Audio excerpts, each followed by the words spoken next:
की न्यूज, खबरों का सारथी।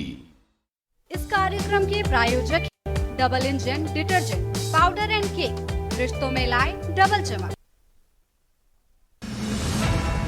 योगी कैबिनेट की बैठक में 25 प्रस्तावों पर लगी मुहर। 4000 करोड़ की यूपीए एग्रीज योजना मंजूर। बायो प्लास्टिक औद्योगिक योजना को मिली मंजूरी। देश में बुलडोजर कार्रवाई पर सुप्रीम कोर्ट की रोक। सड़कों पर अवरोध बने धार्मिक निर्माण पर बुलडोजर एक्शन पर रोक नहीं। कोर्ट की टिप्पणी, भारत एक धर्मनिरपेक्ष देश। उप मुख्यमंत्री ब्रजेश पाठक का विपक्ष पर हमला। अयोध्या रेप कांड पर ब्रजेश पाठक ने सपा को घेरा, बोले सपा अपराधियों को संरक्षण देने वाली पार्टी। यूपी जल निगम की इकाई C&DS के अफसरों पर एक्शन। लखनऊ में जल निगम की इकाई के 5 अफसर विजिलेंस के रडार पर आए। अफसरों पर पहले से दर्ज 11 मुकदमे। फतेहपुर में पुरानी रंजिश के चलते 2 पक्षों में मारपीट, लाठी डंडे और कुल्हाड़ी से हमला। मारपीट में 7 लोग घायल हुए, जिला अस्पताल में भर्ती।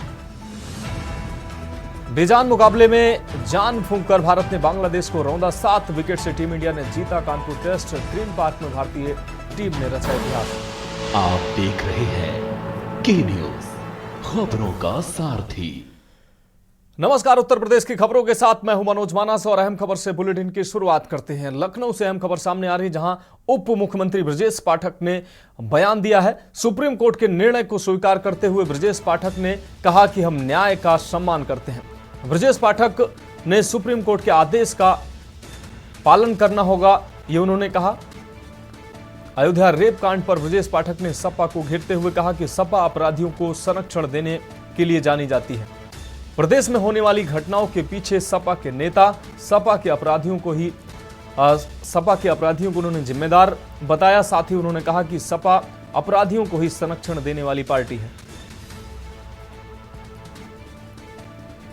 तो लखनऊ से इस वक्त की अहम खबर आपको दिखा रहे हैं। डिप्टी सीएम ब्रजेश पाठक ने समाजवादी पार्टी पर जमकर हमला बोला है। इस दौरान उन्होंने सुप्रीम कोर्ट के सम्मान की उन्होंने बात कही। उप मुख्यमंत्री ब्रजेश पाठक का बयान अब सामने आया है। माननीय सर्वोच्च न्यायालय व्यवस्था में सर्वोच्च है और जो भी निर्णय है उसका हम लोग पालन करेंगे। माननीय न्यायालय का हम सब सम्मान करते हैं। सर, समाजवादी पार्टी के पूरे क्रियाकलाप प्रदेश की जनता अच्छी तरह पहले से जानती है और हर बार इस बात को लेकर के आप देखते हैं कि कोई भी घटना होती है प्रदेश में, समाजवादी पार्टी का कोई न कोई नेता उस घटना के पीछे होता है या उसमें शामिल होता है। समाजवादी पार्टी पूरी तरह से अपराधियों को संरक्षण देने वाली पार्टी है, अपराध को प्रमोट करने वाली पार्टी है। जब जब समाजवादी पार्टी सत्ता में रही या उन्हें ताकत मिली है, अपराधियों का मनोबल बढ़ा है और अपराध बढ़े हैं। अगली अहम खबर की बात करेंगे। आपको बता दें, सीतापुर से अगली अहम खबर है, जहां एबीवीपी के कार्यक्रम में बोले हैं दिनेश शर्मा। जम्मू कश्मीर में बढ़ रहा है बीजेपी का जनाधार। जम्मू कश्मीर में इस बार बीजेपी की सरकार बनेगी। पूरे देश में अभियान चल रहा है और पूरे देश में लोग भारतीय जनता पार्टी की सदस्यता ले रहे हैं। स्वच्छता पखवाड़े के प्रति लोगों का उत्साह बढ़ा है। छात्र सम्मान समारोह में पहुंचे थे डॉक्टर दिनेश शर्मा। इस दौरान कार्यक्रम में मौजूद रही विधायिका आशा मौर्य। संकट देवी धाम परिसर में हुआ सम्मान समारोह। स्वच्छता अभियान चल रहा है 2 अक्टूबर तक और बहुत तेजी के साथ में हमारे कार्यकर्ता भी लगे हैं। जगह जगह जो ये हमारा अभियान है, ये दीनदयाल जी की जयंती से लेकर और महात्मा गांधी की जयंती तक है। सदस्यता महाअभियान भी चल रहा है, स्वच्छता अभियान और सेवा पखवाड़ा भी चल रहा है। तो लोग जगह जगह चिकित्सा शिविर लग रहे हैं, ब्लड डोनेशन कैंप लग रहे हैं, अस्पतालों में फल का वितरण है। ये सारा सेवा कार्य बीजेपी कर रही है। अब रुक करेंगे अगली खबर का फर्रुखाबाद से। अगली खबर है, जहां NRHM पटल के लिपिक से अभद्रता हुई है। आपको बता दें, सीएमओ ने की थी अभद्रता। जांच के आदेश जारी किए गए हैं। डिप्टी सीएम ब्रजेश पाठक ने जांच के आदेश दिए हैं। अपर निदेशक को सौंपी है सीएमओ की जांच। NRHM पटल के लिपिक से अभद्रता की जांच शुरू हुई है। 1 सप्ताह में मांगी गई है रिपोर्ट। रिपोर्ट के आधार पर कार्रवाई होगी। फेसबुक पोस्ट कर सार्वजनिक किया था जांच के आदेश।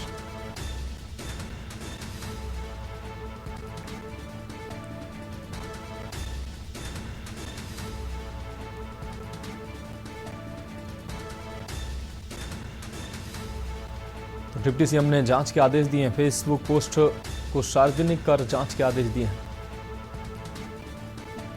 फर्रुखाबाद से अहम खबर, NRHM पटल के लिपिक से अभद्रता मामले में डिप्टी सीएम ने जांच के आदेश दिए हैं। सीएमओ ने की थी अभद्रता, जिसमें अब जांच के आदेश जारी किए गए हैं।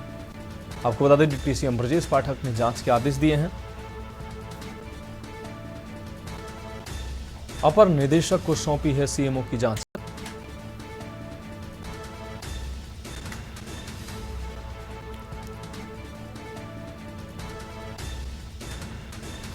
और इस खबर पर ज्यादा जानकारी के लिए हमारे साथ पंकज प्रकाश हमारे संवाददाता जुड़ गए हैं। पंकज, सीएमओ की अभद्रता की अब जांच उप मुख्यमंत्री के द्वारा आदेशित किया गया है और उन्होंने अधिकारी को नामित किया है कि जो अभद्रता सीएमओ के द्वारा की गई है लिपिक से, उसमें जांच की जाएगी और जांच के बाद कार्रवाई की बात सामने आ रही है। क्या है पूरा मामला? जी देखिए मनोज जी, बता दें कि ये फर्रुखाबाद सीएमओ कार्यालय का पूरा मामला है।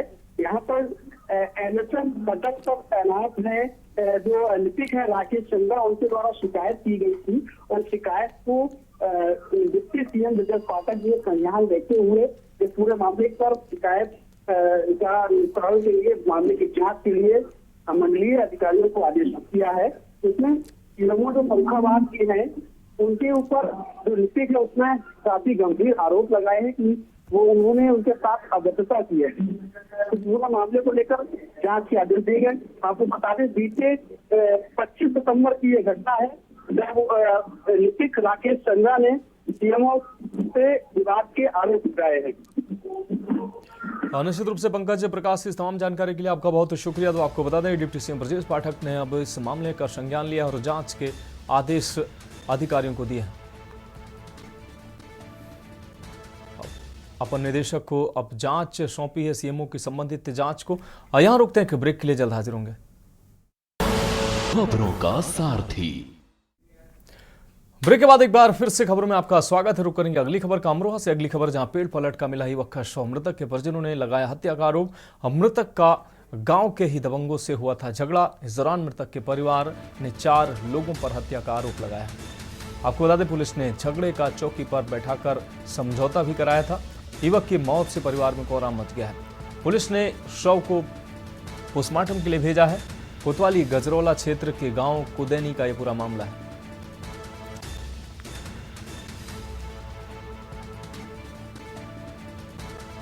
तो इस वक्त की अहम खबर आपको दिखा रहे हैं।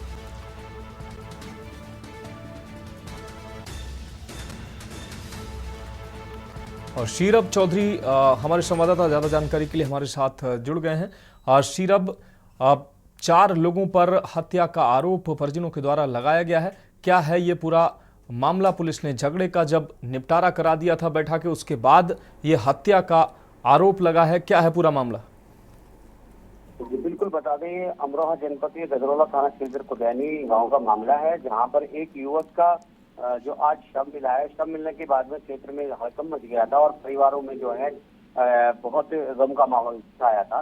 इसके बाद पुलिस को जब सूचना मिली थी तो शव को जो है वो पोस्टमार्टम के लिए भेज दिया था। और जो पेड़ पर ये आज लटका हुआ शव मिला था, तो तब परिजनों को पता चली तो परिजनों ने जो है ये आरोप लगाया था कि उसका कुछ समय पहले जो है कुछ 4 दबंगों से झगड़ा हुआ था जो कि गांव के ही रहने वाले थे। लेकिन कुछ संविधान सदस्यों ने उसका बैठ के फैसला करा दिया था। लेकिन फैसला करने के बाद में आज शव मिला है और वो पूरी तरह से जो है हत्या का आरोप उन्हीं लोगों पर लगा रहे हैं जिनसे उनका झगड़ा हुआ था। क्योंकि जो है गांव में रंजिश चल रही थी, इसके रंजिश के चलते ही उनका मानना ये है, बार बार जो मृतक के परिजन है वो यही आरोप लगा रहे हैं कि उनके जो पुत्र हैं जो उनको जो है हत्या की गई है, ना कि वो अब खुदकुशी की है, लेकिन वो हत्या ही मान रहे हैं पूरे मामले को। वैसे अभी गजरौला पुलिस जो है वो पूरी तरह से इसकी जांच पड़ताल में जुटी है और जांच पड़ताल में जैसे ही जो भी कुछ अपडेट होगा हम आपको करा देंगे। जी शीरब, इस तमाम जानकारी के लिए आपका बहुत शुक्रिया। तो आपको बता दें कि मृतक का गांव के ही दबंगों से झगड़ा हुआ था, जिसके बाद अब इन दबंगों पर हत्या का आरोप लगा है। रुक करेंगे अगली खबर का फतेहपुर से। अगली खबर जहां पुरानी रंजिश के चलते 2 पक्षों में मारपीट हुई है। मारपीट में महिलाओं को भी गंभीर चोटें आई हैं। मारपीट में 7 लोग गंभीर रूप से घायल हुए हैं, इनको जिला अस्पताल में भर्ती कराया गया। आपको बता दें, एक पक्ष से 5 जबकि दूसरे पक्ष से 2 लोग इसमें घायल हुए हैं। मारपीट में धारदार हथियार का भी इस्तेमाल किया गया है। आपको बता दें, दोनों पक्षों ने लाठी, डंडे और कुल्हाड़ी का इस्तेमाल किया है। पुलिस ने दोनों पक्षों के खिलाफ मामला दर्ज किया है। मलबा थाना क्षेत्र के धर्मपुर गांव की यह पूरी घटना है। तो इस वक्त की अहम खबर आपको दिखा रहे हैं। दोनों पक्षों ने लाठी, डंडे और कुल्हाड़ी का इस्तेमाल किया मारपीट में। इस दौरान 7 लोग घायल हुए हैं। एक पक्ष से 5 जबकि दूसरे पक्ष से 2 लोग घायल हुए हैं। घायलों को अस्पताल में भर्ती कराया गया है। महेश सिंह हमारे संवाददाता ज्यादा जानकारी के लिए हमारे साथ जुड़ गए हैं। महेश, 2 पक्षों में मारपीट का मामला, धारदार हथियारों का भी इस्तेमाल किया गया है। 7 लोग घायल बताए जा रहे हैं। कैसे ये मामला हुआ है, क्यों लड़ाई हुई है ये? देखिए मनोज जी, पूरे मामले में बताया जा रहा है कि जो 2 पक्ष हैं, दोनों पक्षों के बीच में काफी समय से पुरानी रंजिश चली आ रही थी। इसी बात को लेकर के आज ये दोनों पक्ष आमने सामने हो गए और गाली गलौज के साथ दोनों पक्षों से हथियार, कुल्हाड़ी, जो और भी प्राण घातक हथियार होते हैं, नुकीले हथियार होते हैं, उनको लेकर के दोनों तरफ से हमला हो गया, जिसमें 7 लोग करीब घायल हुए हैं। घायलों में महिलाएं भी घायल हुई हैं। पुलिस का कहना है कि पूरे मामले की जांच पड़ताल की जा रही है, जबकि एक पक्ष का कहना है कि वो बराबर पुलिस के बीच संपर्क में था, और लेकिन पुलिस ने इसमें कोई पूरे मामले में कार्रवाई नहीं की। ओवरऑल मनोज जी, देखा जाए तो कहीं ना कहीं ये जो मामले होते हैं, ऐसे मामलों में जो थाने लेवल पर है, थाने लेवल पर जब पीड़ित की सुनवाई नहीं होती है तो कहीं ना कहीं इस तरीके की घटनाएं घटित हो जाती हैं। जी मनोज। निश्चित रूप से महेश सिंह, इस तमाम जानकारी के लिए आपका बहुत शुक्रिया। तो आपको बता दें कि पुलिस पर भी आरोप लगे हैं। पुलिस ने समुचित और समय पर कार्रवाई नहीं की, जिसके बाद दोनों पक्षों में आग सुलगती रही और बड़ी मारपीट में ये आग तब्दील हो गई। अब रुक करते हैं अगली खबर का। पेरिस में संपन्न ओलंपिक एवं पैरालंपिक गेम्स में अपनी उल्लेखनीय उपलब्धियों से देश को गौरवान्वित करने वाले खिलाड़ियों एवं प्रशिक्षकों को सीएम योगी आदित्यनाथ ने सम्मानित किया है। राजधानी लखनऊ में आयोजित कार्यक्रम में मुख्यमंत्री ने कहा कि प्रधानमंत्री मोदी के प्रयास अब दिखने लगे हैं। उन्होंने कहा कि ओलंपिक में जाना ही अपने आप में बड़ी बात है। सीएम ने खिलाड़ियों से कहा कि आपने देश प्रदेश की प्रतिष्ठा को बढ़ाया है। आपको बता दें कि सीएम योगी ने कहा कि हर ग्राम पंचायत में खेल का मैदान होगा। साथ ही हर ग्राम पंचायत में ओपन जिम बनाने का भी काम सरकार की तरफ से किया जा रहा है। उन्होंने कहा कि खिलाड़ियों के लिए बेहतर कोच की व्यवस्था भी की जा रही है। साथ ही उन्होंने कहा कि खिलाड़ियों को नशे से दूर रहना चाहिए। नशा नाश का कारण है। जो नशे की तरफ गया वह जीवन में फिर किसी लायक नहीं रह पाएगा। उन्होंने कहा कि युवा अपने आप को तैयार करें। उनकी सुविधाओं के लिए केंद्र और राज्य सरकार उनके लिए समुचित माहौल तैयार कर रही है। युवा खेल को अपने जीवन का हिस्सा बनाएं। इसके लिए प्रदेश के शहरों और गांवों में खेल की सुविधाओं को भी विकसित किया जा रहा है। अच्छे प्रशिक्षण के साथ साथ अच्छे प्रशिक्षक भी उपलब्ध कराए जा रहे हैं। प्रदेश के अंदर खिलाड़ियों के लिए, उनके प्रोत्साहन के लिए हर वर्ष हम लोग जो किसी भी अंतर्राष्ट्रीय प्रतियोगिता में जो खिलाड़ी प्रतिभाग करता है और पुरस्कार प्राप्त करता है, उनके लिए प्रदेश के अंदर पुरुषों में प्रदेश के अंदर हम लोगों ने लक्ष्मण पुरस्कार और महिला वर्ग में ऐसे खिलाड़ियों के लिए रानी लक्ष्मीबाई पुरस्कार की घोषणा की है, जिसमें सरकार उन्हें नगद राशि के साथ साथ उन्हें इसके प्रमाण पत्र आदि से सम्मानित करने का कार्य करती है। जो पूर्व खिलाड़ी हैं, उन खिलाड़ियों को जिन्हें अर्जुन पुरस्कार या द्रोणाचार्य पुरस्कार, ध्यानचंद पुरस्कार या खेल रत्न पुरस्कार या पद्म पुरस्कार खिलाड़ियों को जिन्हें प्राप्त हुआ है, उन खिलाड़ियों को 20,000 रुपये प्रतिमाह की वित्तीय सहायता प्रदेश सरकार देती है। तो खबरों में फिलहाल वक्त एक और ब्रेक का है, जल्द हाजिर होंगे। आप देख रहे हैं के न्यूज, खबरों का सारथी। ब्रेक के बाद उत्तर प्रदेश की खबरों में एक बार फिर से आपका स्वागत है। रुक करेंगे अगली खबर का। आय से अधिक संपत्ति के मामले में विजिलेंस की टीम ने उत्तर प्रदेश की राजधानी लखनऊ में यूपी जल निगम की इकाई C&CS construction and design services के अफसरों के ठिकानों पर छापेमारी की है। विजिलेंस की टीम ने इंदिरा नगर, गोमती नगर और विकास नगर के नगर में ये छापेमारी की है। विजिलेंस की टीम 5 अधिकारियों के ठिकानों पर एक साथ पहुंची। इस मुद्दे पर अब तक 11 मामले दर्ज किए जा चुके हैं। भ्रष्टाचार के खेल में विजिलेंस ने नकेल डालने के लिए इंजीनियरों के खेल को बेनकाब करने की बड़ी कार्रवाई को अंजाम दिया। अब सवाल यह है कि आखिर भ्रष्टाचार का दीमक खत्म होने का नाम क्यों नहीं ले रहा है।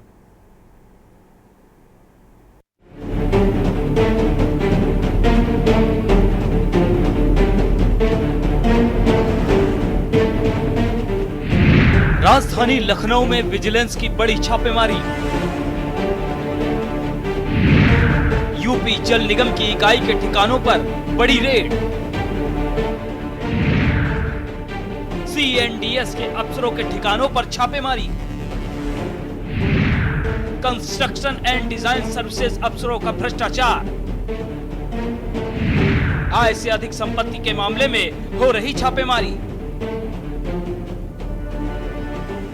मंगलवार को यूपी विजिलेंस ने यूपी की राजधानी लखनऊ में बड़ी कार्रवाई की। आय से अधिक संपत्ति के मामले में विजिलेंस ने construction and design services C&DS के 5 इंजीनियरों के ऑफिस और घर पर छापेमारी की। यूपी विजिलेंस विभाग की 5 टीमों ने ताबड़तोड़ छापेमारी करते हुए गोमती नगर स्थित ऑफिस, गोमती नगर, इंदिरा नगर व विकास नगर स्थित अफसरों के घर पर विजिलेंस की टीम पहुंची और छापेमारी कर दस्तावेज तलाशे। इंजीनियरों पर आरोप है कि इन्होंने आय से अधिक संपत्ति अर्जित की है, जिसकी गोपनीय जांच शासन के निर्देश पर बीते कुछ माह से चल रही थी।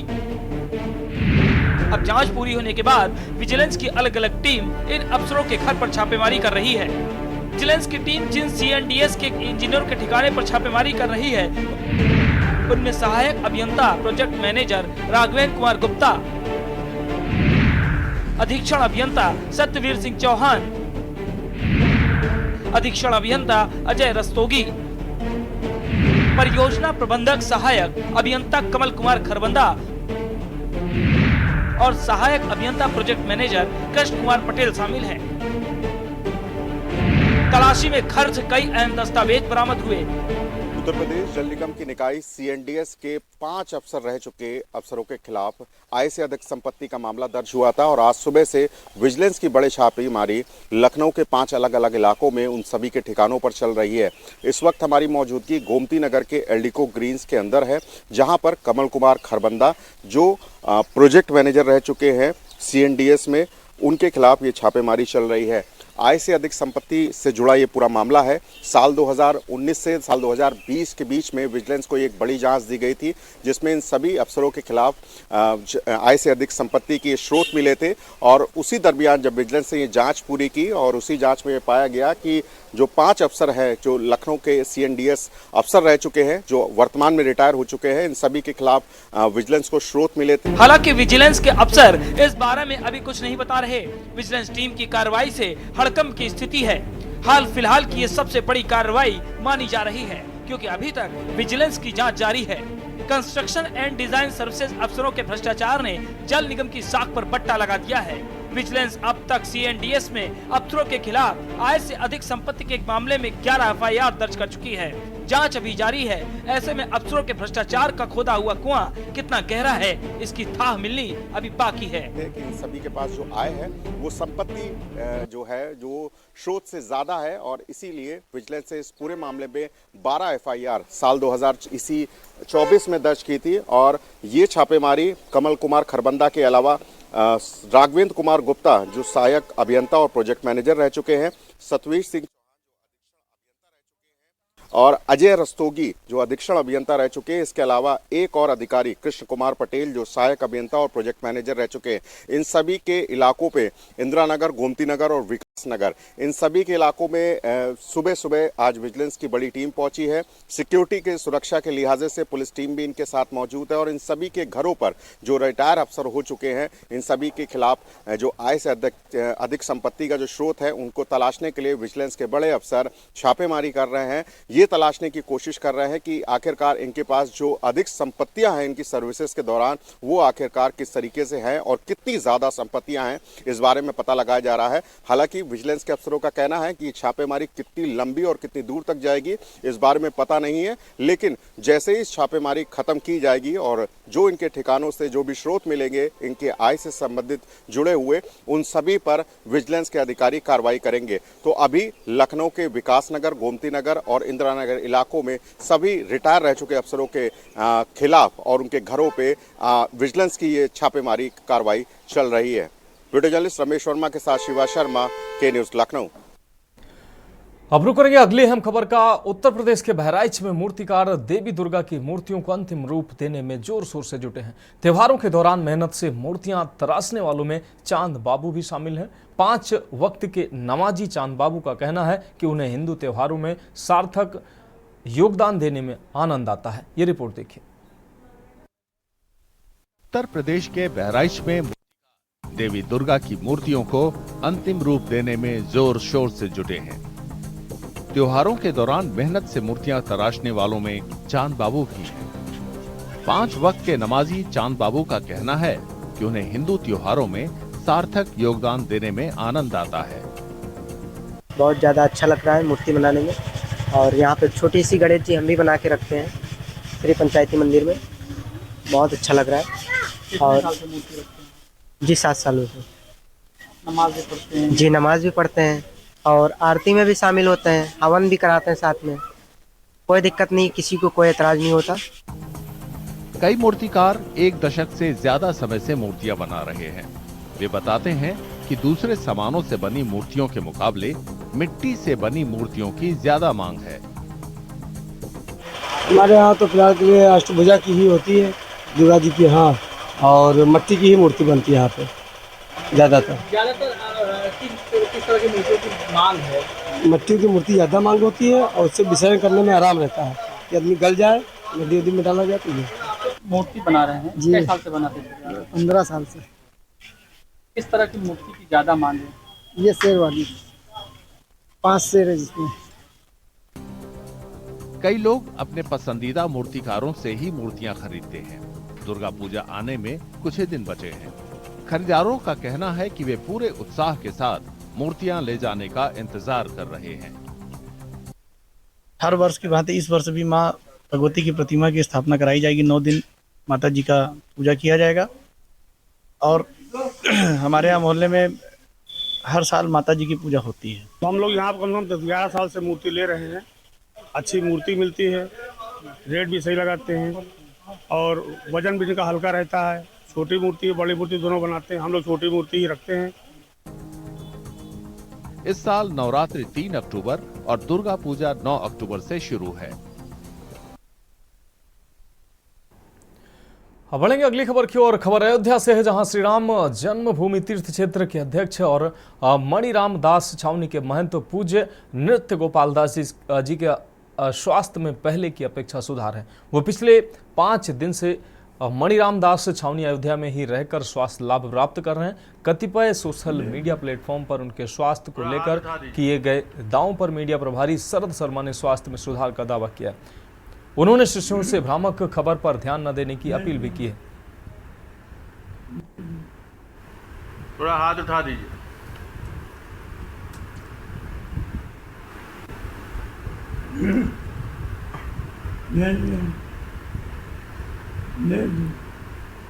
थोड़ा हाथ उठा दीजिए। तो फिलहाल उत्तर प्रदेश की खबरों में अभी के लिए मेरे साथ इतना ही। मुझे दीजिए इजाजत और आप देखते रहिए।